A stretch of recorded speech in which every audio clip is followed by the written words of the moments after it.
female students too, and Yeah. what do you think's gonna become of that now? So the university was aimed at trying to educate Afghans in a Western style.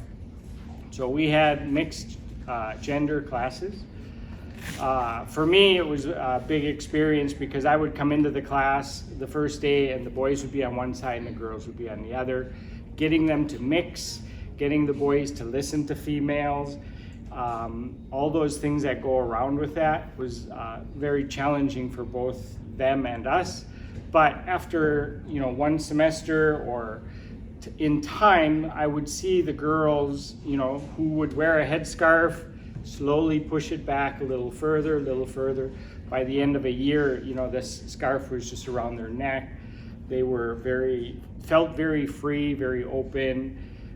We pushed to educate more women than men, so we had about 50-50 when it came to genders. But we gave more scholarships to women than to the boys, because the idea was if we can educate the women, we can actually change the roles of the country. Many of our students now are in hiding, moving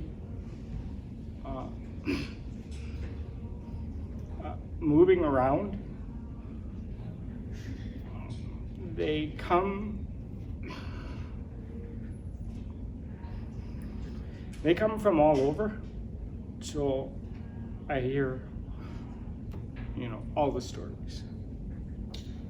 I'll add something.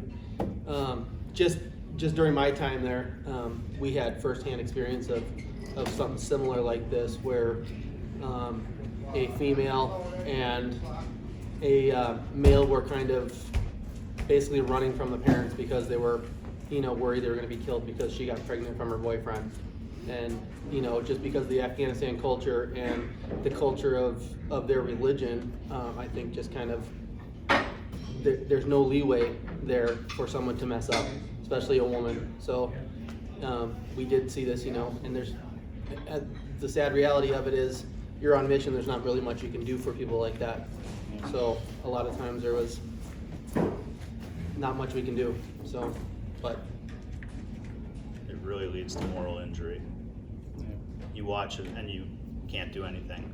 I spent the first 6 months of my deployment in combat, dismounted patrols. Every day we would leave the base and look for the enemy and eliminate the enemy. About 6 months in, I suffered an injury on one of our patrols, and I was moved into a position where I was now putting together the intel reports. So I went from a position where I was on the ground being told, this is the objective, this is who you're going to get. If you find them, capture or kill, do what you need to do, to a position where I was actually seeing that it's us, it's humans, it's faces to a name. And as that progressed, I started transporting our interpreters. We had about 3 or 4 interpreters that were local Afghans.